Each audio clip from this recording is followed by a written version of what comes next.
እንመለከት እንችላለን ኢትዮጵያ አሁን እኛ 5 ብር ነው በ1 ኪሎዋት አወር ምናስከፍለው አጠገባችን ያለችው ኬንያ እንኳን 17 ብር ነው የምታስከፍለው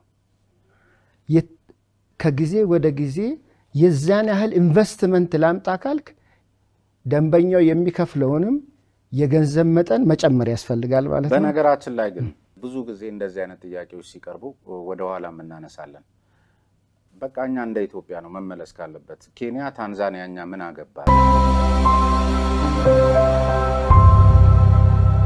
መሃል ፒያሳ ከምናስገነባው መንደር ውስጥ በልዩ የማስታወቂያ ቅናሽ ዋጋ በካሬ ከ90,000 ብር ጀምሮ የግልዎን ቤት ይምረጡ ባለ 1 መኝታ 4.4 ሚሊዮን ብር ባለ 2 መኝታ 8.5 ሚሊዮን ብር ባለ 3 መኝታ 11 ሚሊዮን ብር ሆኖ የቤተሰብ ዋጋ ለሚጠቀሙ ደግሞ በካሬ ከ63,000 ብር ጀምሮ እነሆ ይያለን የነዚህን የማስታወቂያ ዋጋዎች ተጠቃሚ የሚሆኑት 15 ደንበኞች ብቻ መሆናቸውን እናሳስባለን ለበለጠ መረጃ በ0986 57 67 67 ላይ ይደውሉ ሜሪት ፕሮፐርቲስ ለርሶ በልዩ ጥቅም ይቀርበ አስፈጻሚ ጋር ይህን ቃለ መልልስ ለማድረግ በተለይ ደግሞ የመብራት ጉዳይ እጅግ አሳሳቢ የሆነና ብዙ እየተባለለት ያለ የሚገኝ ነገር ነው ከኮሪደር ልማትም ጋር ተያይዞ በርካታ ስራዎች እየተሰሩ ያለ ይመስላል ለጊዜው እንግዲህ ምን እየተሰራ እንደሆነ ይነግሩናል ከዚያ ባሻገር ደግሞ የመብራት የአገልግሎት ክፍያን ጨምሮ አዳዲስ ደንበኞችን እንደዚሁም ሌሎች በርከት ያሉ በኢትዮጵያ የመብራት አገልግሎት ላይ የሚነሱ ኤሌክትሪክ አገልግሎት ላይ የሚነሱ ብዙ ጉዳዮች አሉ እነሱን የምናነሳበትን ዝግጅት ነው ያቀረብንላችሁ እዚህ ድረስ በአጭር ጊዜ ውስጥ ተገኝተን ይህን የመሰለ ቃለ ምልልስ እንድናደርግ መልካም ፈቃዳቸውን በአንድ ስልክ ስለሰጡኝ በአዲስ ዋልታ ተመልካቾች ስም ከልብ ነው የማመሰግነው እንኳን ደህና ቆዩኝ እኔም አመሰግናለሁ እንግዲህ የኤሌክትሪክ አገልግሎት ሲባል አደረጃጀቱ ሰፊ ነው ሰፊ የሰው ኃይል የሚያስፈልገው ስራ የሚሰራበት ተቋም መሆኑ ግልጽ ነው በየዲስትሪክቱ በየአገልግሎት ማዕከላቱ ያለውን የስራ ባህሪና ሁኔታ እንደዚሁም እንቅስቃሴ ስለሚታወቅ እንደዚሁ እንግዲህ ኤሌክትሪክ ኃይል አገልግሎት በአዲስ መልክ ሲደራጅና ሪፎርም ሲያደርግ በክልል ደረጃ ሲያደራጅ ይሄንንም ባለፈው ጊዜ አንስተን ነበር ምን ደረሰ ምክንያቱም የተቋሙ ሰራተኞች ሲካሄድ የነበረው ምደባ ከደንብና መመሪያ ውጪ ነው በሚልና በደቦ እንደዚሁም በትውቅ ያለመርህ ሲደረግ የነበረው ነው የሚል ማአት ጩኸት ነበር ስለዚህ መልሶ ተቋሙን ወደ ኋላ ይመልሰዋል የሚልም ጭምር የታጀበ ነበርና ቅሬታው በትክክል መስሪያ ቤቱን ወደ ኋላ መለሰው ወይስ ሪፎርሙ ያመጣው ለውጥ ምንድነው እንግዲህ እድገትን ተከትሎ ሁሉ ጊዜ የአገልግሎት አሰጣጡ ለደንበኛ ተደራሽነቱ የዛንኑ ያህል የተመቻቸ መሆን ይተበቅበታል ማለት ነው ስለዚህ ይሄ ሪፎርምን በሚሰራበት ጊዜ ዝም ብሎ በስሜታዊነት የተሰራ አይደለም በቂ ጥናት ላይ የተመሰረተ ነው ጥናቱ ከተጠና በኋላ የተለያዩ ተሞክሮችን በማየት ያ ጥናት በመንግስት በሚመለከታቸው አካላቶች ታይቶ ከጸደቀ በኋላ ነው ተግባራዊ የተደረገ ያ ተግባራ በሚደረግበት ጊዜ በዋናነት ትኩረት የሚያደርገው ተቋሙ ለደንበኞች የሚሰጠውን አገልግሎት እንዴት አድርገው ማሻሻል ይችላል ነው ትልቅ ትኩረት የሚደረገው እዛ ጋር ነው ማለት ነው አደረጃጀት ሁሉ ጊዜ አንድ ተቋም ሊሰራ ወይንም ተግባራዊ ላይ ያደርገው ያለውን ስትራቴጂ የሚተገብርበት ታክቲክ ነው የተለያዩ አማራጮች ነበሩ በዛ መሰረት ይሄኛው አማራጭ ተወስዶ ተግባራዊ ተደርጓል ማለት ነው ሲደረግም ጠቀሜታው ለደንበኛ ትልቅ ድል እንደሚሰጥ ታስቦ ነው ሰጣው በትክክል ሰጥቷል እሺ እኔ ላንሳውን እንግዲህ ከሪፎርሙ ጋር ያይዘን ቀልጣፋ ፈጣን አገልግሎት ለህብረተሰቡ ለማዳረስ በሚያስችል መልክ የሰው ሀብቱን አደረጃጀቱን ማሻሻላችሁን የገለጹልኝ ግን ዛሬም የኢትዮጵያ ኤሌክትሪክ አገልግሎት መሻገር ያቃተው የኤሌክትሪክ መቆራረጥን በተመለከተ እስከናካቴው ቢጠፋ ይሻለናል በሚያስችል ደረጃ ብልሽ ድርግም እያለ አንድን ሰው የሆነ ነገሩን በአግባቡ ከቀልቡ ሆኖ እንዳይሰራ በሚያስችል የተጀመረ ወጥ የማይጠናቀቅበት የተጀመረ እንጀራ ተጋግሮ ማያልቅበት የተጀመረ ድግስ በመብራት የተነሳ የሚደናቀፍበት ሆቴሉ ምኑ ፍሪጁ ብዙ ነገሮች በተለይ አሁን ይሄ በጋራ መኖሪያ ቤቶች የመስፋፋቱን ያል የከተሜነት በጣም እየተስፋፋ ባለበት አዲስ አበባ ላይ የህብረተሰቡ እስትንፋሱ ነው ኤሌክትሪክ። ስለዚህ እንደገናም ግሪን ኢነርጂ የሚባል ከዚህ በኩል አለ ከማገዶ ከመሳሰሉት ከዘመናዊነትም ከአረንጓዴ ልማትም ጋር ተያይዞ ሁሉ ነገራችን ወደ ኤሌክትሪክ አገልግሎት በመጣበት ሁኔታ ላይ በቃ ኤሌክትሪክ በጣም በሚገርም ሁኔታ ይቆራረጣል። ሲቆራረጥ ደግሞ እዚህኛው ቤት ያለ እዚህኛው ቤት ማይኖርበት ሁኔታ ይስተዋላል። እዚህኛው ብሎክ ላይ ያለ እዚህኛው ላይ አይኖርም። በጣም በብዙ መልኩ ኢቭን ሰራተኞቻችሁ በእውቀት ላይ ተመስርተው ወይም ማሰልጥነው መሆን ሲገባ በየግቢው የሚገኙ ፊዩዞችን የአንዳንድ ብሎክ እንትኖች በባለቤትነት ይዘው እንደፈለጋቸው እየነቀሉ የሚተኩበት ባለቤት የሌለው በሚመስል መልክ እንደዚህ አይነት ነገሮች እየተስተዋሉ ነው። ስርቆቱም በዛው ልክ ከአንድ ግቢ ላይ ወስዶ ለሌላ አዛ አካባቢ ላይ ለሚገኙ ፕሮጀክቶች የመሸጥ ይሄ የኔን አካባቢ ራሱ ምሳሌ አድርጌ ማንሳት ስለምችል እንደዚህ አይነት ባለቤት አልባ የሚመስል ተቋም ነገር እየታየ ከሪፎርሙ ጋር እንዴት አንተም ስታነሳ እንደነበረው ብዙ ደንበኞች ህይወታቸውን ኢኮኖሚያቸውን እንቅስቃሴያቸውን በኤሌክትሪክ ኢነርጂ ላይ እየመሰረቱ ነው ዲፔንድ ወይንም በዛ ላይ ቀጸል ላይ እየሆኑ ነው ብለህ ተናግረሃል። ይሄ ማለት ምን ማለት ነው? የተለያየ የኢነርጂ ምንጮች አሉ። ካሉት የኢነርጂ ምንጮች ሁሉ የኤሌክትሪክ አገልግሎት ተመራጭ ስለተደረገ ነው የተፈጠነው። ነገር ግን ኤሌክትሪክ እጅግ በጣም አስፈላጊና ከሰዎች ኢኮኖሚያዊ ማህበራዊ እና የተለያዩ እንቅስቃሴዎች አንፃር እጅግ በጣም ወሳኝና ሳይቆራረጥ እንዲሰጥ ይፈልጋል ማለት ነው። ትክክል ነው። ከዚህ አንፃር አሁን አንተ ቅድም ያልከው ተቋሙ ባለቤት እንደሌለው ነው ምናምን ብለህ ተናገርከው ነገር ባለቤትማ ባይኖረው ማለት ነው። ባለቤትማ ባይኖረው ይሄን ተቋም በዚህ ደረጃ ላይ ይሄን ትልቅ ኢኮኖሚ እያገለገለ ነው ያለው። አንድ ሀገር ውስጥ የአንድ ሀገር ጂዲፒ እድገት ለምሳሌ አንድ ጂዲፒ 1% ግሮዝ ለማምጣት 2% ኤሌክትሪክ ማድረግ ይጠበቅበታል። ኤሌክትሪክ የዛን ያህል እድገቱን ስላመጣ ነው ኢትዮጵያ ኢኮኖሚም እድገት እየጨመረ የመጣ ማለት ነው። በከተሞች በማኑፋክቸሪንግ ያለው ነው።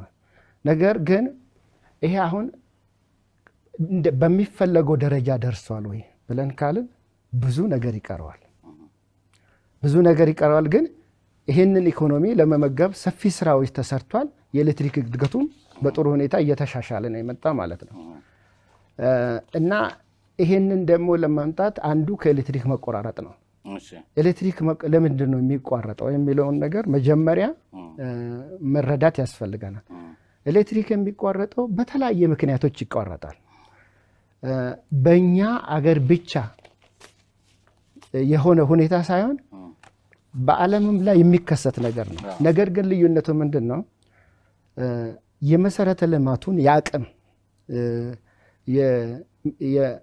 የአቀምና ዘመናዊነቱን የማሳደግና ኢኮኖሚ በሚፈልገው ደረጃ ላይ ለማምጣት ሰፊ ኢንቨስትመንት ይጠይቃል ማለት ነው። ለምሳሌ የኛን ኔትወርክ አሁን በመነመለከትበት ጊዜ መሰረተ ልማቱ ለሁሉም ደንበኞች በአንድ አማራጭ ኔትወርክ ነው እየሰጠን ያለ ነው።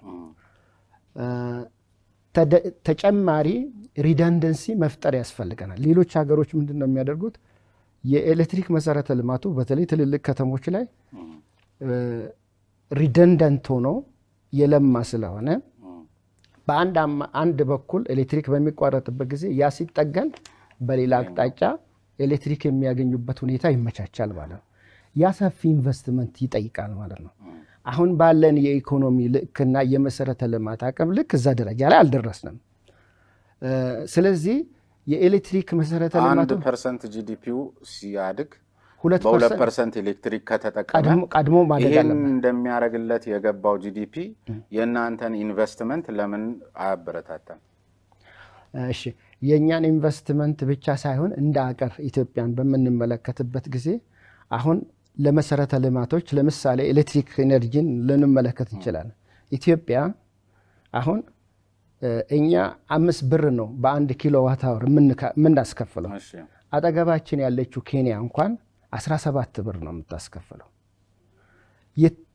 ከጊዜ ወደ ጊዜ የዛን ያህል ኢንቨስትመንት ላምጣ ካልክ ደንበኛው የሚከፍለውንም የገንዘብ መጠን መጨመር ያስፈልጋል ማለት ነው በነገራችን ላይ ግን ብዙ ጊዜ እንደዚህ አይነት ጥያቄዎች ሲቀርቡ ወደ ኋላ እናነሳለን በቃኛ እንደ ኢትዮጵያ ነው መመለስ ካለበት ኬንያ ታንዛኒያኛ ምን አገባል መሃል ፒያሳ ከምናስገነባው መንደር ውስጥ በልዩ የማስታወቂያ ቅናሽ ዋጋ በካሬ ከ90,000 ብር ጀምሮ የግልዎን ቤት ይምረጡ ባለ 1 መኝታ 4.4 ሚሊዮን ብር ባለ 2 መኝታ 8.5 ሚሊዮን ብር ባለ 3 መኝታ 11 ሚሊዮን ብር ሆኖ የቤተሰብ ዋጋ ለሚጠቀሙ ደግሞ በካሬ ከ63,000 ብር ጀምሮ እነሆ እያለን የነዚህን የማስታወቂያ ዋጋዎች ተጠቃሚ የሚሆኑት 15 ደንበኞች ብቻ መሆናቸውን እናሳስባለን ለበለጠ መረጃ በ0986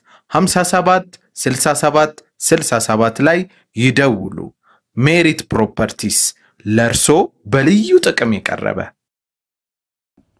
አንደኛ አኗኗራችንም ሪሶርሳችንም በተለያየ መልክኛ የኃይል ማማ ተብለን ምን ታወቅ አገር ነን ኬንያ 17 ብር መታስከፍልበት ሌላ ምክንያት ሊኖራት ይችላል ሌላ ነገር ደግሞ ማታስከፍለው ሊኖራት ስለሚችል ሊሆን ይችላል ኬንያ ውስጥ ደግሞ እኛ አሁን በተለያየ መልኩ ምናውጣውን ወጪዎች ዜጎቻቸው ማያወጡበት ሁኔታ ሊኖር ይችላል እኛ መነጻጸር ያለብን ከኛ ጋር ነው ኢቭን የአዲስ አበባ ከተማ ነዋሪ ከድሬዳዋ ጋር ጭምር መነጻጸር የለበትም ራሱን በቻለ እንደ ኢትዮጵያ ለምንድን ነው ማትመልሱት አሁንም በኋላም ስናነሳ ታሪፍን ስናነሳ ነገሌ ጋንዲ ነገሌ ስለጨመሩ አይደለም እንጨምረው መጨመርም ካለብን መቀነስም መስራትም ካለብን በምክንያታዊነት ስለዚህ ይሄ ብዙ ጊዜ ከውጪ ጋር መታጣቀሱት ነገር ፍታዊም አይደለም ምክንያታዊም አይደለም ያው አንደርስታንድ ማድረግ ያለብን እኛ ሌላ ሀገር መሆን አንችልም እኛ ራሳችን ነን የራሳችን የሆነ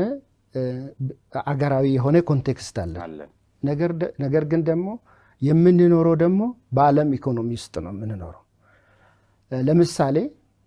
ለምሳሌ አሁን ኢትዮጵያ ነዳጅን ትጠቀማለች አይደል ነዳጅ ግን ኢትዮጵያ ውስጥ ለኢትዮጵያ ብቻ በተወሰነ ሁኔታ ነዳጅ ኢነርጂ የለንም ከዓለም ገበያ ላይ ነው አይደለም እናመጣ ተወዳድረን ሌሎች እንደገዙት ነው ኤሌክትሪክ ግን እኛ መንጪ ነን ለሱንም ልንገር ለምሳሌ ኤሌክትሪክ እናመነጫለን ኤሌክትሪክ ስናመነጭ ከሃይድሮ የሃይድሮን የውሃን ኃይል ወደ ኤሌክትሪክ ቀይረን ነው የምናመጣው ወይንም የንፋስን ኃይል ወደ ኤሌክትሪክ ቀይረን ነው የምናመጣው የጂኦተርማል ገናኛ ለአካባቢው ሀገራት እንሸጣለን ብለን የምናስብ ነው ከገዢዎቻችን አንዷም ታሳቢ የተደረገችው ኬንያ ነች ኬንያ 17 ብር ስለሸጠች ገስታን 17 ብር ከምትሸጥ አገር ጋር ሻጮቹ መወዳደር አለብን ወይ እንደምሳሌ እሱ ወደዛ ልመጣለን አሁን ለምንድን ነው ማወዳደር ያመጣ ለምሳሌ እኛ ኤሌክትሪክን ከውሃ ኃይል ወደ ኤሌክትሪክ የምናመነጭ ከሆነ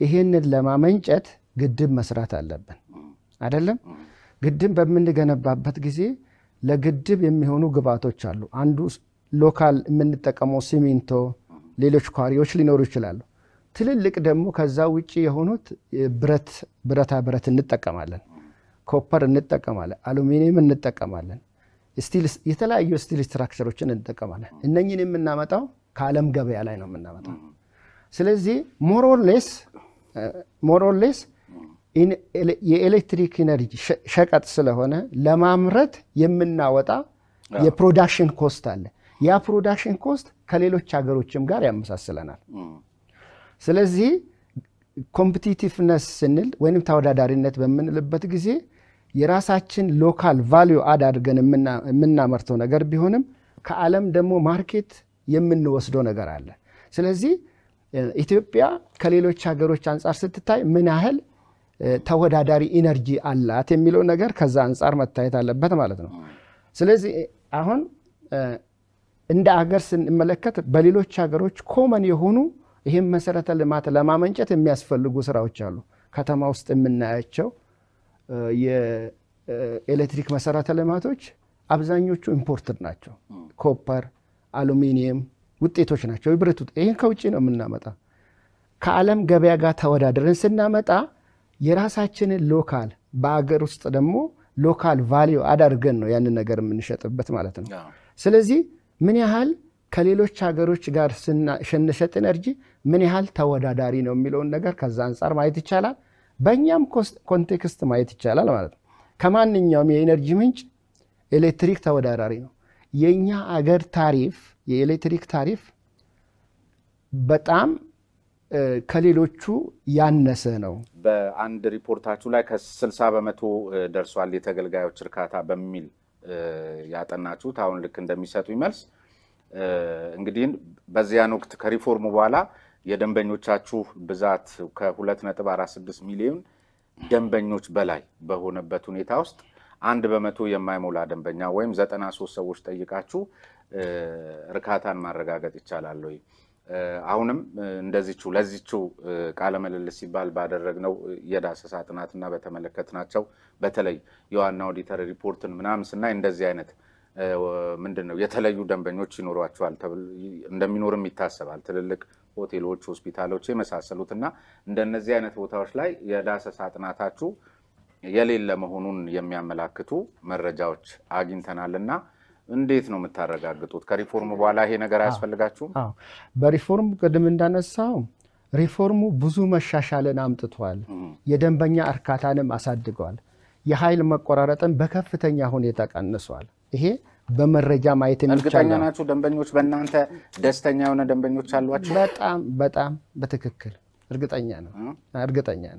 ይሄንን አሁን ይሄ ተቋም የሚሰጠው አገልግሎት ቀድምም ልገልጽልህ እንደሞከርኩት ማለት ነው የኢትዮጵያ ኢኮኖሚ እድገት የመጣው ኢነርጂ ነው። ዋናው ግብአት ማለት ለማንኛውም ሴክተር ኢነርጂ ነው።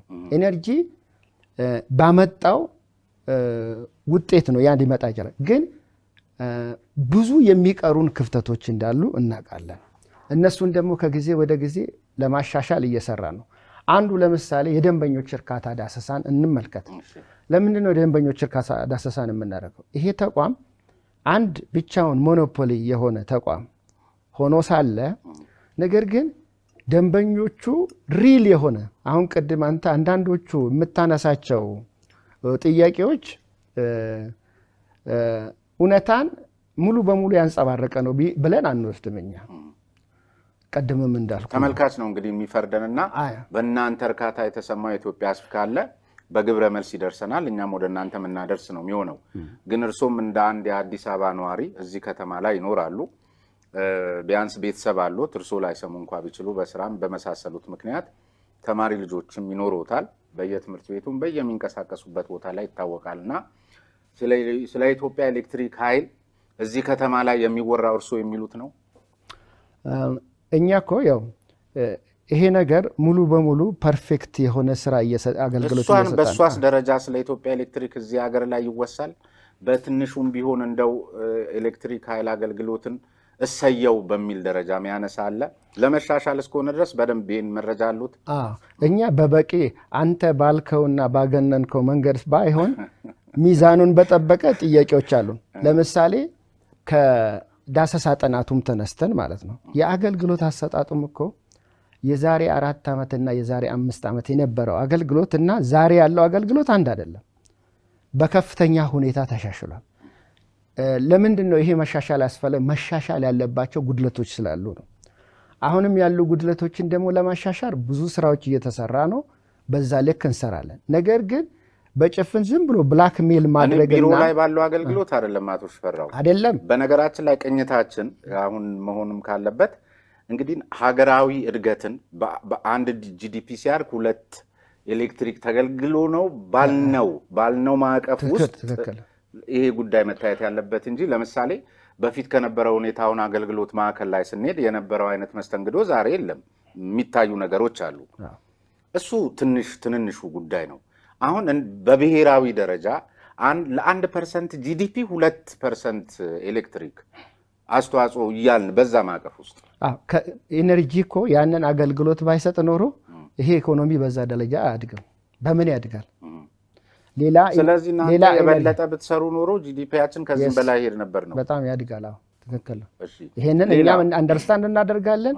ያንንም ደግሞ ሚት ለማድረግ ያንንም ደግሞ እርካታ ደረጃ ለማድረስ በከፍተኛ ሁኔታ እየሰራን ነው። እንግዲህ እንዳልኩ ከከስተመር ሰርቬው የደንበኛ ዳሰሳ ለምንድነው ያደረግነው?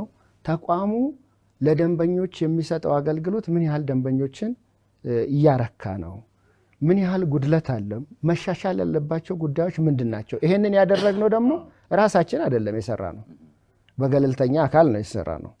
በገለልተኛ አካል በመናሰራበት ጊዜ የናሙና አወሳሰዱ ባለው ሴናሪዮ ውስጥ ባለው ነባራዊ ሁኔታ ውስጥ ብዙ ነገር ያው በአገራችን ላይ እንዳለ ይታወቃል። በነዛ ሁኔታዎች ውስጥ መውሰድ የሚገባቸውን ሳምፕል ሰርቶ ነው ያመጡትና በዛ ልክ ደግሞ የታዩ ክፍተቶች ምንድነው? 62% ነው። አሁን 62% ነው። ይሄንን በቂ ነው አንልም። በዓለም ላይ ጥሩ የሚሰሩ ዩቲሊቲዎች ከ75 እስከ 80% ሳቲስፋክሽን አላቸው። ያ አገልግሎት አሰጣጥ ስለሆነ ኢን ሚሊየንስ ነው ህዝቡን የምናስተናግደው። በምንሰራበት ስራዎች ሁሉ ክፍተቶች ይኖራሉ፣ ጉድለቶች ይኖራሉ። እኛ ምን የምናውቀው ማለት ነው በጥናት የደረሰ እነኚህን ደግሞ ጉድለቶች ለማረም ተቋሙ እየሰራ ነው።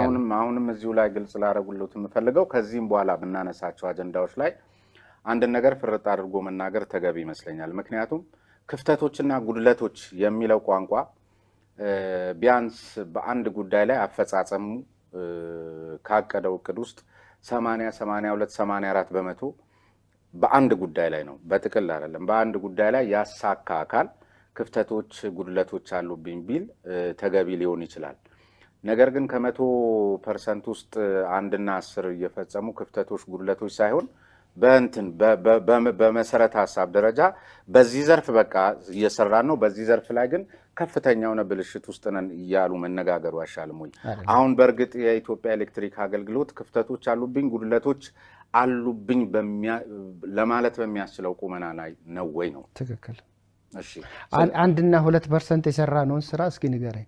1% የተሰራ ለምሳሌ ዝም ብዬ እኔ ሳይ በተጨባጭ አገልግሎት ማዕከል ላይ ሄጄ ክፍያ ምናምን በመፈጽምበት ሰዓት ላይ እንደ በፊቱ የሆነ ሰልፍ አይገጥመኝም ምናምን በዚህ ዘርፍ ላይ ጥሩ አፈጻጸም አለ በቃ ብሎ እንደዚህ መናገር ይችላል። ኃይል መቆራረጥ በመቆራረጥ ላይ እኔ አሁን ለምሳሌ በቃ 93% ምንም እኔ ሰርታችኋል ብዬ አላስብም።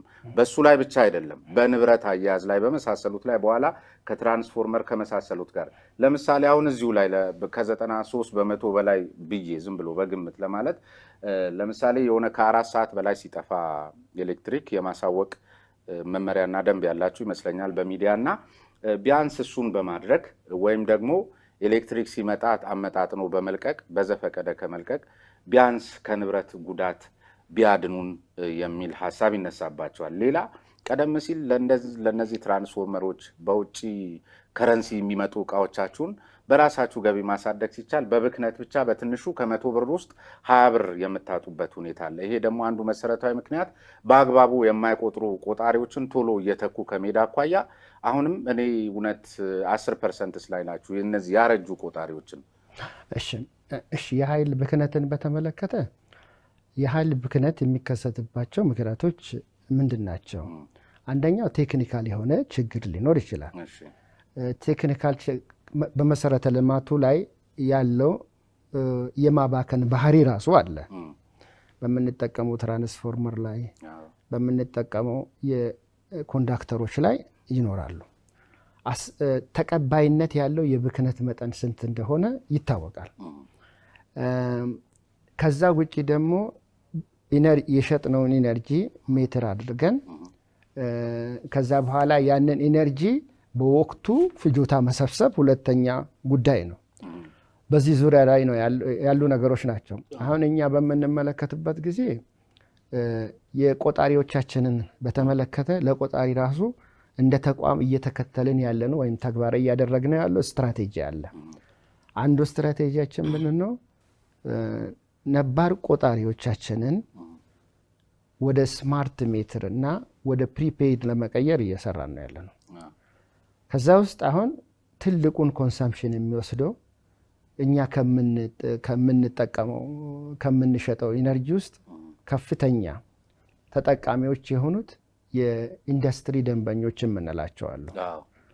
እነዚህ ሜትሮች አሁን ሙሉ በሙሉ ወደ ስማርት ሜትር ቀይረናቸዋል። አሮጌ የነበሩትን ሜትሮች በሙሉ ቀይረናል። አሁን ደግሞ በቀጣይ አመት ከዘንድሮ ጀምሮ ተግባራዊ የምናደርገው ወደ 125,000 የሚሆኑ የስሪ ፌስ ወይም የሶስት ፌስ የቆጣሪ ተጠቃሚዎችን ወደ ስማርት ሜትር እንቀይራለን። ይሄ ደግሞ በጣም አድቫንስድ የሆነ ሜትር ነው። አንደኛ ከቆጣሪ ንባብም አሁን ለምሳሌ አንዳንድ ደንበኞቻችን ከሰርቬይም ባገኘነው ዳታ በትክክል አይደለም ቆጣሪ የተነበበው የሚሉ አሉ። ያ ደግሞ ከፍተኛ የሆነ የደንበኛ ላይ ጉዳት ያደርሳል፣ ቅሬታም ያስነሳል። ስለዚህ እነኚህ ምን አደረገን? ስማርት ሜትር በምናደርግበት ጊዜ ንባብ ራሱ ከሴንተር ነው በማዕከል ነው የምናነባው ማለት በቴክኖሎጂ ራሱ ነው የምናነባው። ይሄ አሁን ችግሮችን ምን እያደረገ ነው? እየቀረፈ ነው ያለው ማለት ነው። በተመሳሳይ ሁኔታ ሌሎችንም ቆጣሪዎች ዝቅተኛ ተጠቃሚዎችን ወይንም ሲንግል ፌስ ተጠቃሚዎችንም በሂደት ለመቀየር ይሄን ስትራቴጂ ከደንበኞች እርካታ ብቻ ሳይሆን መታየት ያለበት በነገራችን ኃይል ብክነትም ቀደም ሲል እርሱ ያሉት እነዚህን መሰረተ ልማቱን ለማስፋፋት የሰው ኃይላችሁን ለማብቃት ወዘተርፈ ትልቅ የሆነ ሀብት ያስፈልጋቸዋል። ከ100 ብር 20 ብር ማጣት ማለት በጣም ከባድ ስለሆነ ይሄን ያረጀ ቆጣሪ መቀየር ያስፈልጋል። ከደንበኞች እርካታም አንድ መረጃ መስጠት አንድ ሰው ትናንትና ምን አለኝ እርሱን እንደማገኘው ተሳውራው 7,020 ብር መጣብኝ 1,700 ብር ስከፍል የአዲሱ ታሪፍ እንደዚህ ነው እንዴ ምናምን ያንተ ከቆጣሪ ጋር ሊያያዝ ይችላል እንጂ በዚህ ደረጃ አንድ ለቤት ውስጥ ፍጆታ በድሮ በሁለተኛ ቆጣሪ እንዲ ሊሆን አይችልም ከቆጣሪ ንባብ ጋር የዱሮው ነው ወይ የሚል ነገር አንስተን ነበርና እንዲህ አይነት ደንበኞችም ላይ የሚፈጥረው ቅሬታ እንደተጠበቀው ነው ከሀብት አሰባሰብ ብዬ ትክክል ነው። ይሄንንም እንግዲህ ቀደም ለሌላ እንደፈረቁት ለደንበኞቻችን እርካታ እነሱን ፕሮቴክት ለማድረግ ቅድሚያ እንሰጣለን። የራሳችንንም ገቢ ደግሞ ማሳደግ አለብን። በዚህ ስትራቴጂ ይሄንን ችግር እንፈታለን ብለን እየሰራን ነው ያለነው። ይሄም ደግሞ ውጤት አምጥቷል። አሁን ትልልቅ ደንበኞች ላይ ይሄ ቅሬታ የለም ማለት ነው። በተለይ አምራች ኢንዱስትሪዎች ላይ ያሉ ደንበኞች ቢዝነስ ላይ የሚሰሩ ደንበኞችን በዚህ አይነት ሁኔታ እነሱም የተለየ ግልጋሎት ግን እየሰጣቸው ነው። ለምሳሌ አሁን ቀደም ወደ በኋላ እናነሳዋለን ካልነው ጋር በተያዘ ቅሬታ ካነሱት መካከል ሰሞኑን ማለት ነው የታሪፍ ላይ እሱን በራሱ እናነሳው ነው። መብራት ኃይል በራሱ በሰው ሀብት ራሱን ሳያደራጅ ሳያበቃ በቴክኖሎጂ ራሱን ሳያስታጥቅ በሚቆራረጥ በፈለግነው ልክ አምርተን መሸጥ ባልቻልንበት ሁኔታ ኢቭን በሚቆራረጥ ኃይል ማሽናችን ቴክኖሎጂያችን እየተበላሸ ባለበት ሁኔታ ለኪሳራ እየተዳረግን በዚህ ደረጃ የታሪፍ ማሻሻያው መሆኑ ልክ አይደለም በሚል ያነሱ ስለነበር ቅሬታ ወይም ማንሳታቸውን እርሱም ያውቃሉ። በኃይል መድረክ ላይ ነው የተነሳውና በዚህ ደረጃ የቤት ለቤት አገልግሎት ለነሱ እየሰጣችሁ ነው ወይ የሚል እንግዲህ በኢትዮጵያ ኤሌክትሪክ አገልግሎት አሁን የ3 ዓመት ስትራቴጂ ቀርጸን ነው ተግባራዊ ያደረገን ያለው። ይሄን ስትራቴጂ በመንቀርጽበት ጊዜ የውስጣችንን ሁኔታ ዳሰሳ ሰርተናል። የደንበኞቻችንን የባለድርሻ አካላትን ደግሞ ፍላጎትና በዛ ዙሪያ ያሉ በአገልግሎት ዙሪያ ያሉ ክፍተቶችንና ውስንነቶችን አይተናል። በዛ ላይ ተመስርተን ስትራቴጂ ቀርጸናል። ከቀረጽነው ስትራቴጂ ውስጥ አንዱ ምንድነው? የደንበኞች እርካታችን 62% ነው። እንግዲህ ቀደም አንተ ያልከው ችግሮች የሚነሱት በሙሉ ሰዎች እውነት ነው። ደንበኞቻችን አንድም ደንበኛ መቸገር የለበትም። ግን ስናወራ ደግሞ በጣም ኳንቲቴቲቭ ሆነን ማውራት በጣም ጥሩ ነው ማለት ነው። ለምሳሌ 62% የደንበኞቻችን እርካታ አላቸው ብለን ካል 38% ላይ መስራት እንዳለብን አውቀን እየሰራን ነው ያለነው። አሁን ይሄን በምንሰራ በስትራቴጂያችን ላይ አንደኛ ደንበኛ ተኮር አገልግሎት መስጠት አለብን። ሁለተኛ የኃይል መቆራረጥ አለ።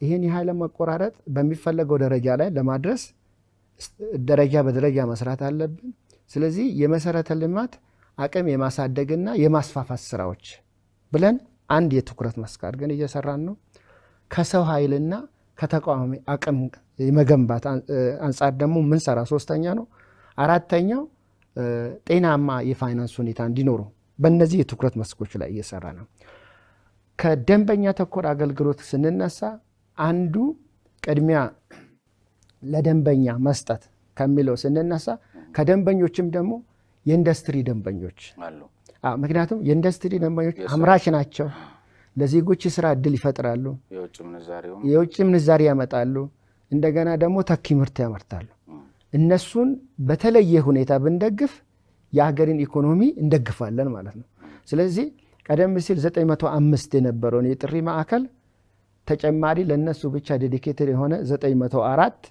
የጥሪ ማዕከል ለነሱ ከፍተናል ማለት ነው ሁለተኛ አገልግሎቱንም በዚህም ብቻ ሳይሆን በአደረጃጀታችንም ውስጥ የኪ ከስተመሮችን ጥያቄ በፍጥነት የሚመልስ አደረጃጀት አሁን ተግባራዊ ያደረገና ያለው በሶስተኛ ደረጃ ቀደም ሲል የነበሩትን ማኑዋል የሆኑ አገልግሎቶችን አሁን ባለው ቴክኖሎጂ በመጠቀም ዘመናዊ አገልግሎት ማምጣት አለብን ከዛ ውስጥ አንዱ ምንድነው የሞባይል አፕሊኬሽን ዴቨሎፕ ማድረግ አለብን ደንበኛ ባለበት ቦታ ሆኖ ማንኛውንም የአገልግሎት ጥያቄ ማቅረብ እንዲችል ያንን ደግሞ እኛ እየተቀበለን ያን አሰራር ተከትለን ፍትሃዊ በሆነ ሳይደበቅ ማለት ነው ለደንበኞች እንዴት አገልግሎት መስጠት እንችላለን ተጠያቂነትንም እና ግልጽነትን መሰረት ባደረገ ማለት ነው ይሄንንም የተነሳነ በመሆኑ ቀደም ሲል ለምሳሌ አንድ አገልግሎት መስጫ ላይ ደውለን ስልክ ተናግረናል ሃይ አገልግሎት አልተሰጠንም አልተሰራልንም አሁንም ላነሳሉት ነበር ሴንተር ላይ ከማዕከል መቆጣጠር የምትችሉበት ደረጃ ከሌለ በስተቀር አሁንም እንደ አንድ ደንበኛ እኔም እንደ አንድ ደንበኛ ቀደም ሲል ባነሱልኝ እስኪ ስንት ፐርሰንት እርካታ አገኘ ሲሉኝ ሄጄ በአካል ያገኘውትን በ80 በመቶ እንደነገርኩት ሁሉ በጥሪ ማዕከላችሁ ኢትዮጵያ ኤሌክትሪክ አገልግሎት 0% ነው ብል በኔም ለኪት ምክንያቱም እርግጠኛ ነኝ ከ10 10ም አልተነሳልኝ አሁን እኛ እሱን የጥሪ ማዕከል ላይ አንዱ ምን ሰራው ሪፎርም እሱ ነው ማለት ነው አንድ ከጥሪ የመቀበሉንም አቀምና ያሰራሩ እሱንም የማሳደግና የማስተካከል ስራ እየሰራ ነው አሁን ዘንድሮ ምን ጀምረው ማለት ነው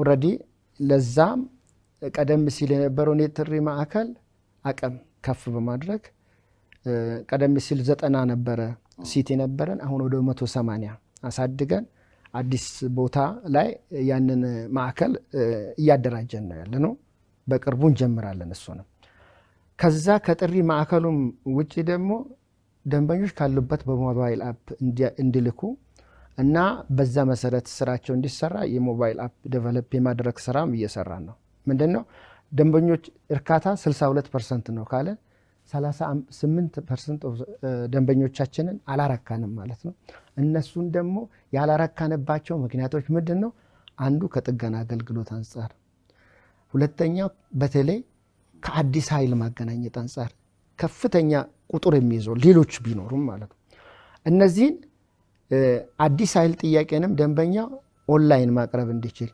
ክፍያውንም በዛው መክፈል እንዲችል ሞባይል ላይ ሆኖ እና ሌሎች የሚሰሩ አካላትም ደግሞ ያንን ሞኒተር ያደረጉ ያንን እየተከታተሉ ለደንበኛው አገልግሎት የሚሰጡበትን ዘንድሮ እናስጀምራለን ይሄን መሃል ፒያሳ ከምናስገነባው መንደር ውስጥ በልዩ የማስታወቂያ ቅናሽ ዋጋ በካሬ ከ90 ሺህ ብር ጀምሮ የግልዎን ቤት ይምረጡ ባለ 1 መኝታ 4.4 ሚሊዮን ብር ባለ 2 መኝታ 8.5 ሚሊዮን ብር ባለ 3 መኝታ 11 ሚሊዮን ብር ሆኖ የቤተሰብ ዋጋ ለሚጠቀሙ ደግሞ በካሬ ከ63 ሺህ ብር ጀምሮ እነሆ ይያለን የነዚህን የማስታወቂያ ዋጋዎች ተጠቃሚ የሚሆኑት 15 ደንበኞች ብቻ መሆናቸውን እናሳስባለን ለበለጠ መረጃ በ0986 57 67 67 ላይ ይደውሉ ሜሪት ፕሮፐርቲስ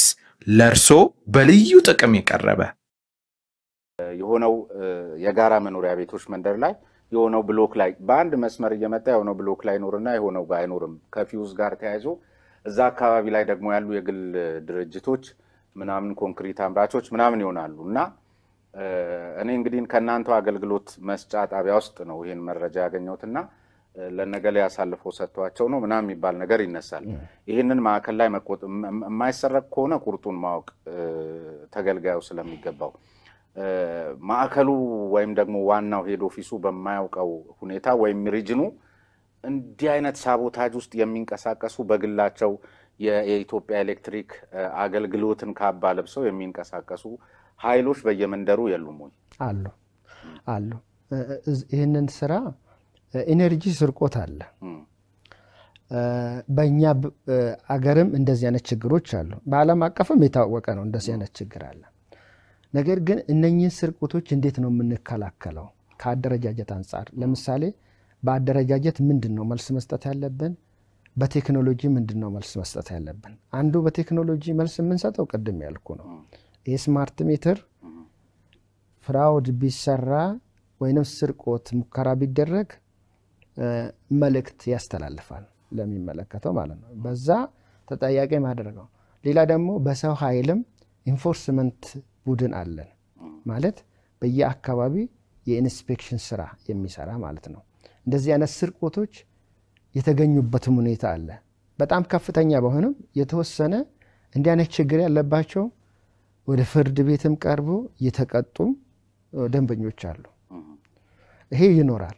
ይሄን መከላከል ነው። ደንበኞችም በዚህ ዙሪያ ከፍተኛ እገዛ ያደርጋሉ። በጣም ታማኝ የሆኑ ደንበኞች አሉ ብዙ ማለት ነው። በጣም እንደዚህ አይነት ችግር በሚፈጠርበት እኛ በራሳችን ሰራተኞች ሞኒተር አድርገን ከምናገኘው በላይ በእነሱም በኩል የሚመጣ ጥቆማ ከእናንተ ሰራተኞች ጋር ሳይመሳጠሩ እኮ ስለማይደረግ ነው። መስመርን የሚያህል ነገር ነው ተሰርቆ ለሆነው ፕሮጀክት ለሆነ ለግል ኩባንያ የሚሰጠው። እንግዲህ ሌባ ሲባል ሌባ ነው። የሌባ ደግሞ ሶርሱ የተለያየ ከየትኛውም አካባቢ ወገን ሊሆን ይችላል አይደል? ሁሉንም አካል በዛ ደረጃ መፈረጅ ባይቻልም ሌቦች የትም ሊኖሩ ይችላሉ። አንድ ሰው በቤቱም ውስጥ አድርገው ከእናቱም የሚሰርቅ ልጅ አለ። እዚህም እኛ መሀልም ሊኖር ይችላል። ስለዚህ እናንተ በውጭም ሊኖር ነው የሚመለከታችሁ የእናንተ ሌቦች ስለሆነ እነሱም ተከታተሏቸው። እነሱም ተይዘው እግረ መንገድም የኛ ግቢ እንደተሰረቀ ለነግሮት ነው። ሌላው ከዚህ ከትራንስፖርት ለምን ደውለ መረጃውን ለምን ቀደም ብላችሁ አንዱ ይሄ ነው። እዚህ ሚዲያ ላይ ሳይሆን አይደለም አትስፖት ቢሆን ኖሮ በጣም ጥሩ ነው። አሁንም እርምጃ ተናግር ያለው ለሚመለከታቸው አካላት ተናግር ያው የራስን ጉዳይ እንትላለ ማለት እንደ ምሳሌ ላነሳ ነው። አሁን እንደ ምሳሌ ላነሳ ነው ማለት ማገዝም ስለሆነ ነው። እኛ ጋር ያለው ሌላም ጋር ስለሚኖር እዚሁ ላይ እኛ ጋር ያለውን አንድ አሁን ከትራንስፎርመር ተከላ አዲስ ምናምን ጋር ተያይዞ የሚነሳባችሁ ሌላው በ3 ወር ውስጥ አገልግሎቱን ለመስጠት ነው ብዙ ጊዜ የምታቅዱት ወይም እንደ ሪፎርም ያዛችሁት ግን እስከ 1 ዓመት በላይ የሚቆይበት ሁኔታ እንዳለ ነው ብዙዎች ሮሮ የሚያሰሙት። ከሱ በላይ ግን የሚያሳስበው ምክንያቱም የእናንተ መሰረታዊ ምክንያት ስላላችሁ ይሄንን አሁን ወደኛ አካባቢ ኬዝ ባመጣው ለምሳሌ በጋራ መኖሪያ ቤቶች መንደር ላይ ከቤቶች ከመሳሰሉት ጋር ተያይዞ የመሰረተ ልማት ዝርጋታው ባልተከናወነበት እናንተ ምንም ልታደርጉ የማትችሏቸው ነገሮች አሉ። ነገር ግን በሚያሳዝን ደረጃ መሰረተ ልማቱ ሳይከናወን ለምንድነው ይሄ ሁሉ ወጪ ወጣበትን ትራንስፎርመር እያመጣችሁ ቦታው ላይ ቁጭ የምታደርጉት? እዛው ታሽጎ ከዝናብ ከፀሐይ ከመሳሰሉት በሚድንበት ሁኔታ ቢቀመጥ አይሻልም ወይ? አሁን እያልኩ ያለሁት እናንተ ለመትከል ዝግጁ ማድረግ ያለበት ሌላ መስሪያ ቤት አለ። እሱን በራሱ ጊዜ እንጠይቀዋለን። ነገር ግን የእናንተ ንብረት ግን ያአካል ባላስተካከለበት መጥቶ እዛ በፀሐይ በመናምን ይበላል። ለምንድን ነው ይሄ ሁሉ ምንዛሪ? ይሄ እኔ እንደ አጠቃላይ በዚህ ላይ የምመልሰው እንደ አጠቃላይ አንድ ደንበኛ የኤሌክትሪክ አገልግሎት ጥያቄ ከጠየቀ በኋላ አገልግሎት ለመስጠት የምንሄደው ፕሮሲጀር አለ። ስታንዳርድም አለው። ለምሳሌ የሲንግል ፌዝ ደንበኛ ከሆነ በ11 ቀን ማግኘት አለበት ብለን ነው የምንሰራው። አሁን ባለፈው ዓመት አፈጻጸማችንን ስንገመግም ወደ 426,000 አካባቢ ደንበኞችን አገናኝተናል። በስታንዳርዱ መሰረት ምን ያህሉ ተከናወነ ምን ያህሉ አልተከናወነም የሚለውንም ገምግመን አይተናል። 54%ን በስታንዳርዱ መሰረት በ11 ቀን ጊዜ ውስጥ እንዳገኙ ከሲስተም ባለው መረጃ አይተናል። ከዛ ውጪ ያሉት ደንበኞች ደግሞ ከዛ ባለፈ በ15 ቀንም በወርም እንደዚህ ያገኙአሉ። የነዛ እንግዲህ ብዙ ምክንያቶች አሉ። በአካባቢው ላይ ያለው የመሰረተ ልማት ለመዘርጋት የሚያስፈልገው ተጨማሪ ጊዜ፣ የግብአት አለመኖር፣ የትራንስፎርመሮችም ችግሮች ሊኖሩ ይችላሉ። ግን አንድ ደንበኛ ጥያቄ ካቀረበ በኋላ መስመሩ ይዘረጋል። ከዛ በኋላ ትራንስፎርመሩ ይተከላል። ከዛ ለደንበኛው ሜትር ተተክሎ አገልግሎት ይሰጠዋል። ያለው ፕሮሲጀር ይሄ ነው። ከዛ ውጪ የሆኑ አንዳንድ ችግሮች ሊከሰቱ ይችላል። ለምሳሌ ደንበኛው የውስጥ ኢንስታሌሽኑ ዝግጁ ካልሆነ የሚዘገይበት ሁኔታ ሊፈጠር ይችላል። እነኚህ ነገሮች ግን የማቀናጀት ሁኔታ ያስፈልጋል ማለት ነው። ስፔሲፊክ የሆኑትን ጉዳዮች በሙሉ አሁን እኔ መረጃው ሳይኖረኝ መመለስ አልችልም። ግን በአሰራር ደረጃ መከተል ያለብን ይሄንን ነው የሚለው ለማለት። በመርህ ግን አንድ ትራንስፎርመር 6 ወርና መቀመጥ የለበት ፀሐይ ላይ ሲቀመጥ ይሄው እኔ ልነግሮት ነው። እኛ ግቢ 4 ቁጭ ብሏል። እኔ ሳይው እንኳን 6 ወር ምንድነው የኤሌክትሪክ አገልግሎት ችግር አይደለም። የኤሌክትሪክ አገልግሎት ችግር አምጥቶ ማስቀመጡ ነው። መሰረተ ልማቱ አልተሟላም ነው።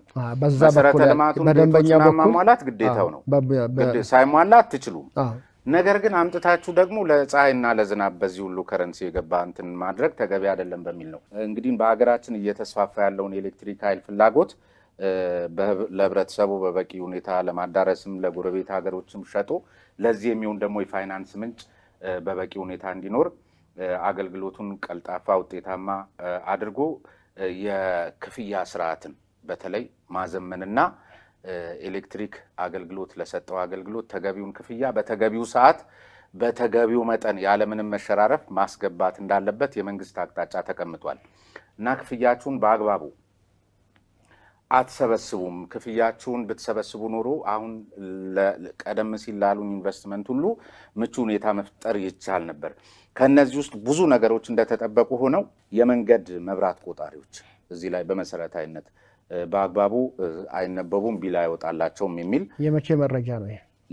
አሁን የቅርብ ጊዜ መቼ ከሪፎርሙ በኋላ መቼ ሪፎርሙ ማለት አሁን እኔ ለምሳሌ ያስተካከላችሁ ካላችሁ እንዲነግሩኝ ነው ወይ የሚገመቱ የነሐሴ አሁን ለምሳሌ የነሐሴ ወር ነው አይደለም? የነሐሴ ወር ያለፈው እሱ ነው እና አጠቃላይ ያለው መንገድ መብራት ላይ በሁሉም መንገድ መብራትም ቆጣሪ መክፈል ያለባቸው እየከፈሉ ነው። በጣም ጥሩ። አጠቃላይ አሁን ያሉት ከኮሪደር ልማት ጋር ተያይዞ በየመንገዱ የሚበሩት መብራቶች ብዙ ኢነርጂ እንደሚጠቀሙ ተስፋ ይደረጋል። ወደ ቢል ስርዓት ገብቷል ከመዘጋጃ ቤቱ ጋር። አሁን እንዴት እንደምንሰራ ልንገርህ።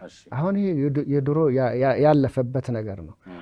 አንድ ደንበኛ አሁን ለማገናኘት ኦልሬዲ ኢአርፒ ሲስተም ተግባራዊ ያደርገናል። የከስተመር ሪሌሽን ማኔጅመንት ሲአርኤም የሚባል አለ። በሱ ላይ ኦንላይን ይመዘገባል። ደንበኛ እቃ በሲስተም ይወጣለታል። ከዛም በኋላ ሄዶ ከተተከለ በኋላ ፕሮሰሱ ኮምፕሊት ይደረጋል ማለት ነው። ኢነርጃይዝ ሲደረግ ከዛም በኋላ አውቶማቲካሊ ወደ ሲስተም ይገባል ማለት ነው። አሁን በኮሪደር ላይ የተሰሩትም በሙሉ ሜትር የተደረገ ወደ ሲስተም የገቡ ናቸው። ስለዚህ በዚህ በመንገድ መብራት ሪፎርም አለ ነው የሚሉኝ። በሁሉም ደንበኛ ላይ ሪፎርም ሌላ አሁን እንደው ዝም ብሎ ደግሞ አንዳንዶቹን ሪፖርት ሳይሆን አሁን ከምናየው ሁኔታ ከዚህ ከኮሪደር ልማት ጋር ተያይዞ በድንገት የሚነሱ ሰፈሮች ይኖራሉ። እነሱን ከናንተ ጋር መናበብ አለ ወይ? እንዴት ነው ማኔጅ እዚሁ ላይ ማኔጅ የምታደርጉት? በዚያው ልክ ደግሞ እንዲህ አጫጭር የኢንዱስትሪ መንደር የሚመስሉ ማህበራቶች ወረዳዎች እንዲሚያደራጇቸው በእንደዚህ አይነት ሁኔታና አንዳንዴ ባልተገመተ ሁኔታም ከቦታ ቦታ የሚዘዋወሩበት እድል ስላለ እንደዚህ አይነት ድንገት የሚነሱ እንትኖችን ከተማ አስተዳደሩ ይሄ እንደው እንደ አዲስ አበባ ማለት ነው አሁን እንዲህ አይነት ሪፎርም በየአገሩ አጠቃላይ በብሔራዊ ደረጃ እየሆነ እየተሰራ ያለው የናንተ ደግሞ አገልግሎት ደንበኞቻችሁ በሁሉም የሀገሪቷ ክፍሎች ነው ያሉትና ተቀናጅታችሁ አሁን ከሚሰራው የኮሪደር ልማት ጋር ሀብታችሁን ሳትሰበስቡ በአግባቡ ወይም ሳታዘዋውሩ ወይም ገንዘባችሁን ሳትከፍሉ እንዳሄዱ መታረጉበት አሰራር ተዘርግቷል። እንደሱ አይነት አሁን ኮሪደርን በተመለከተ አንተ ስላነሳው ኮሪደር ኢትዮጵያ ውስጥ ያልተለመደ የሥራ ባህል ተግባራዊ እየተደረገ ከምን ጊዜውም በላይ በቅንጅት እየተሰራ ነው። ለምሳሌ ባነሳው ፒያሳ አካባቢም በፈረሱ አካባቢዎች ማለት ነው የኛ ሰራተኞችና እኛም የኮሪደር ቡድን አንደኛ ተወካዮች ነን። እዛው ውስጥ ተወክለን ነው የምንሰራው። ምንድነው እኮ ነው መረጃውን እኔ አንዳንዴ ግራ ስለሚገባኝ በቅንጅት ነው የሚሰራው። የራሳችንም ደግሞ ኮሪደርን የሚከታተል ቡድን አለ። ለዚህ ዴዲኬትድ ሆነን የምንሰራው ማለት ነው። ስለዚህ ተነሺዎች በሚኖሩበት ጊዜ መጀመሪያ የነበራቸው የኤሌክትሪክ ቆጣሪ ይነበባል። የኤሌክትሪክ ቆጣሪ ክፍያ አላው ላይ የቀረ ክፍያ ካለ ያን ክፍያ እንዲከፍሉ ይደረጋል። ወደ አውቶማቲካሊ ማለት ነው ሳይሄድ ይደረጋል አለ ለዛ የተመደበ ቡድን ማለት ነው። ከዛ በኋላ ያ ቆጣሪ ከሲስተም ደግሞ ይወጣል ሙቭ አውት ይደረጋል ማለት ነው። ወደ አዲስ ቦታም በሚሄዱበት ጊዜ ያም የኮሪደር አካል ሆኖ ነው የሚሰራው። ወደ ሄዱበት ስፍራ ከተማ አስተዳደሩ ለነሱ ስፍራ ሲሰጣቸው ቤት ሲሰጣቸው ለነዚህ መልሶ ለሚቋቋሙት ሰዎች አገልግሎት እንዲሰጣቸው ይጠይቃሉ። በእያንዳንዱ ደንበኛ የደንበኝነት አገልግሎት ውል ይፈርማሉ። አዲስ ቆጣሪ ይሰጣቸዋል። ሌላው እንግዲህ ከዚህ ከታሪፍ ጋር ተያይዞ የሚነሳው ጉዳይ ላይ ያው ለምን እንደተጨመረ በእናንተ በኩል ተደጋጋሚ ምክንያቶች አቅርባችኋል። በዋናነት ግን አሁን እስካሁን ሳነሳ የነበረውን ጥያቄ ለመመለስ ነው መቼም በሚል ነው። ነገር ግን ከሚነሱባችሁ ቅሬታዎች አንዳንዶቹን በተለይ ይሄ ከኪሎዋት ጋር ተያይዞ እንትን እናረጋለን እንደጉማለን በ3 አመት ውስጥ ነው ምናምን የሚለው ላይ ግልጽ አይደለም። ማለት ሚኒማም አንድ ሰው እኮ የተነሳችሁት ምሳሌ ያቀረባችሁት 50 ኪሎዋት 100 ኪሎዋት የመሳሰሉትን ነውና እንግዲህ አንዳንድ መድረኮች ላይ ስናዳምጥ 50 ኪሎዋት ሲጀመር አንድ ሚኒማም የሆነ ቤተሰብ እየመራ ያለ ሰው እኮ ምጣድ ብቻ ለመጠቀም እስከ 300 ኪሎዋት ስለሆነ የሚጠይቀው ምሳሌው ተገቢ አይደለም። ድጎማው ከ500 ኪሎዋት በኋላ ነው መሆን ያለበት በሚል ይቀርባል። ያው ቀደም ሲል እንዳነሳውሎት አባይን ስንገነባ የነበረው ይሄን ለማግኘት ነበር የሚል በመሰረታዊነት ይነሳል። ሌላው ግን በጣም መመለስ ያለበት ከውዝፍ ጋር ተያይዞ ወይም አዲስ ተመዝጋቢዎች ወይም ወደ ቢል ስርዓት ውስጥ ያልገቡ አካላት አብረው ተወዝፎባቸው ነው ወደ አዲሱ ሲስተም የሚገቡት ወዘተርፈ የሚሉት በዋናነት የሚነሱ አጀንዳዎች ስለሆኑ ይሄን አያይዞ ግን በመሰረታዊነት ከታሪፉ ጭማሪ ጋር ተያይዞ በመሰረታዊነት የኢትዮጵያ ኤሌክትሪክ አገልግሎት በምክንያታዊነት ያደረገባቸው ነጥቦችም ሆነ አቋሙን እዚህ ላይ ቢገልጹ ጥሩ ነው። ታሪፍ ሲጸድቅ ዝም ብሎ የኢትዮጵያ ኤሌክትሪክ አገልግሎት ከመሬት አንስቶ ይሄን ያህል ክፈሉ ብሎ ደንበኞችን አይጠይቅም። አንደኛ ተቆጣጣሪ ባለስልጣን አለ። በገለልተኛ አካል ማካሪ ተጠንቶ በዓለም አቀፍ ደረጃ ታሪፉ እንዴት ነው መጠናት ያለበት፣ ታሪፍ በሚወሰንበት ጊዜ ምን አይነት ወጪዎች ናቸው በታሪፍ ውስጥ መካተት ያለባቸው፣ እነዛ ወጪዎችስ ደግሞ እውነታነታቸው ምንድነው፣ የተቋማቱ የኢትዮጵያ ኤሌክትሪክ አገልግሎትም የኢትዮጵያ ኤሌክትሪክ ፋይናንሻል ስቴትመንት አለ፣ ከነዛም የሚወሰዱ አሉ። ከዛ በመነሳት ሌሎች ታሪፉ ለማሳካት ማሻሻያ ለማሳካት የፈለገው ዓላማ ምንድነው? አንደኛ አገልግሎትን ለማሻሻል ነው። አሁን የምንለው አንተ በጣም ጥሩ የሆነ ጫማ የሚመች ጫማ ከፈለክ ብር ማውጣት አለብህ። ዝም ብሎ ደግሞ ብር ከሌለ ደግሞ ዝቅተኛ የሆነ ነገር ታደርጋለህ፣ ኮምፎርት አይሰማም። አሁን ኤሌክትሪክ እንደማንኛውም ሸቀጥ ነው። ለምሳሌ ህዳሴ ግድብን አንተ እንዳነሳው እንውሰደው። ህዳሴ ግድብን ለመስራት ብዙ ቢሊዮን 100 ቢሊዮን ብሮች እንደወጡ ታውቃለህ። 190 ከዛ በላይ እና ይሄ ገንዘብ ሲወጣ የኢትዮጵያ ህዝብ ተሳትፎ አድርጓል። ቦንድ በመግዛት አንዳንዱ ደግሞ በስጦታ። ግን አብዛኛው ገንዘብ በብድር ነው የተሰራው በባንክ ብድር ማለት ነው ያ ኢንቨስትመንት ነው አይደል አሁን ህዳሴን ገንብተናል ህዳሴን ከገነባን በኋላ አንድ ዓላማ አሳክተናል ኢነርጂ እናመነጫለን ማለት ነው አይደል የመነጨውን ኢነርጂ ደግሞ ከህዳሴ አንስተን ደንበኞች ወዳሉበት ለምሳሌ ከህዳሴ አዲስ አበባ ላሉት ደንበኞች አዲስ አበባ መቀሌ ላሉት መቀሌ አዳማ ላሉት አዳማ ጅጅጋ ላሉት ጅጅጋ ማድረስ አለብን ይሄን የምናደርሰው የማስተላለፊያ መሰረተ ልማቶች አሉ ኢነርጂን ትራንስፖርት ለማድረግ የሚያገልግሉ ከዛ በኋላ ልክ ትራንስፖርት አድርገን አዲስ አበባ አካባቢ ደንበኞች ያሉበት አካባቢ ከደረስን ደግሞ በዝቅተኛ መስመሮች በማሰራጫ መስመሮች ወደ የደንበኞች ቤት ማድረስ ያስፈልገናል እነዚህ ሁሉ ወጪዎች ናቸው ኮፐር አሉሚኒየም ብረት ውጤቶች ናቸው ኢምፖርትድ የሆኑ ነገሮች እንደየንትኖቻቸው ይለያያሉ እንደሚሸከሙት ያይል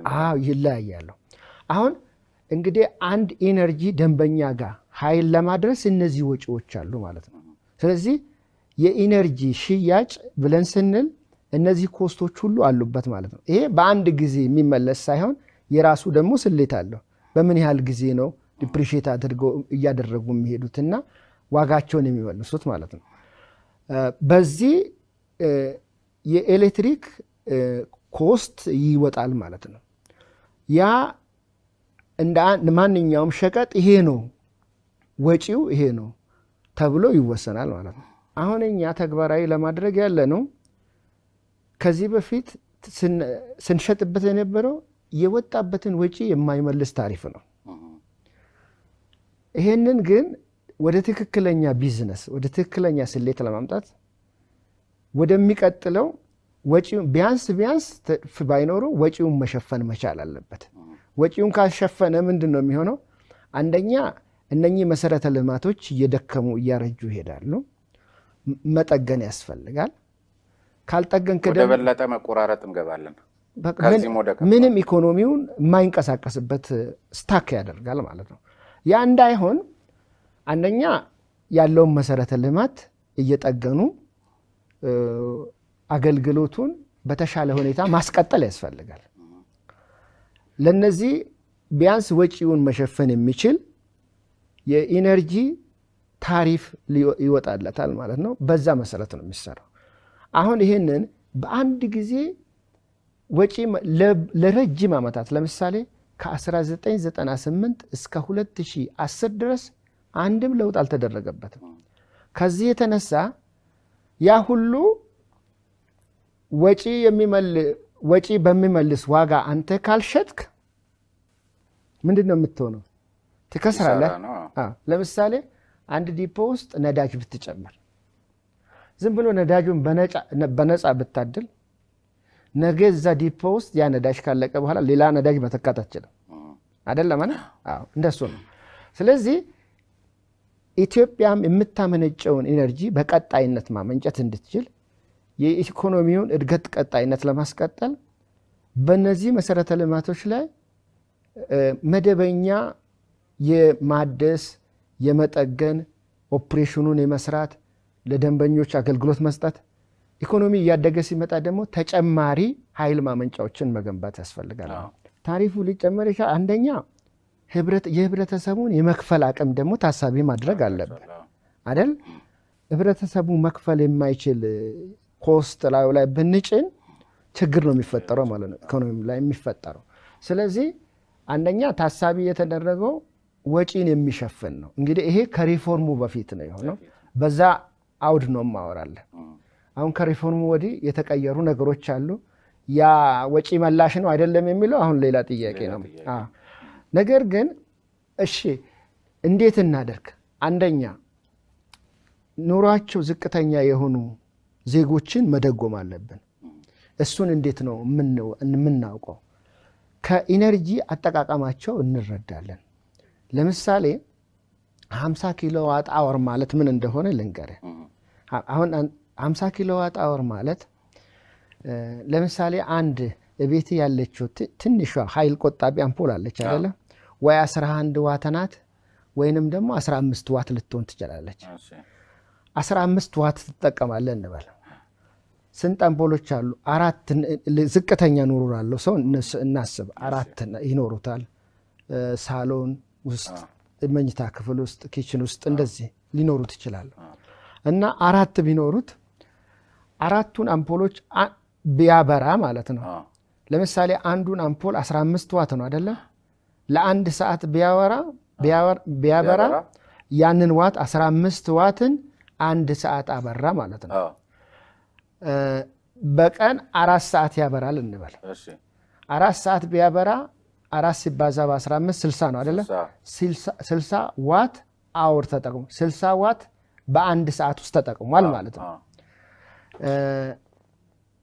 በቀን 60 ዋት ከተጠቀመ በወር ደግሞ ስንት አለ? 30 ቀን አለ አይደለም? በ30 ስናባዛው 1800 ዋት ነው። 1 ኪሎዋት ስንት ነው? ቆይ 1 ኪሎዋት ማለት 1000 ዋት ማለት ነው። አሁን በወር ውስጥ 60 በቀን ከተጠቀመ በወር 1800 ዋት ወይንም 1.8 ኪሎዋት አወር 1.8 ኪሎዋት አወር በነዛ በአራት አምፖሎች ለወር ተጠቅሟል ማለት ነው። 1.8 ኪሎዋት አወር ማለት ይሄ ነው። ግልጽ ነው። 4 አምፖል በወር ሊያስበራው ይችላል ማለት ነው።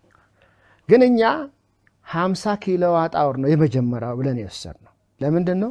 ሶኬትም ሊኖረው ይችላል። ስለዚህ አንድን ቤት ለምሳሌ ሚድል ክላሱን ዝቅተኛ ነዋሪውን የምትለኩ መለኪያችሁ የወሩን ፍጆታ ወር ሙሉ መብራት አግኝቶ ሚያቅ ማህበረሰብ አለን ወይ ነው? አሁን እንዴት ነው የወሩን ነው የቀኑን ነው መለኪያ የምታደርጉት? አሁን በወር ውስጥ ይሄንን ተጠቅሟል ለማለት ያም የጠፋውም ጭምር ተደምሮ ከጠፋማ ኢነርጂ አላገኘም፣ ምንም አይቆጥርም። ስለዚህ 30 ቀን ረጅም። እሺ የራሳችሁ እንትን ይወጣል። ኦኬ ይሄም አንድ ስለሚነሳባችሁ ነው ማለት ካልተጠቀምክ ኢነርጂ ሜትሩ አይቆጥርም። ዞሮ የ30 ቀን ቆጠራችሁ እናንተ በ3 ወር ውስጥም ይሁን በ90 ቀን ውስጥም የ30 ቀንን ፉል የተጠቀመበትን እኛ በአንድ ወር ውስጥ የተጠቀመበትን በአንድ ወር ብለን ስንል በወር 30 ቀን ፉል ከተጠቀመ 30 ቀን ከዛም ያነሰ ከተጠቀመ ግን ያው ኢነርጂ ኮንሰምፕሽኑ በዛ ስለሚል ስታንዳርዱን ለማውጣት ብዬ ነው።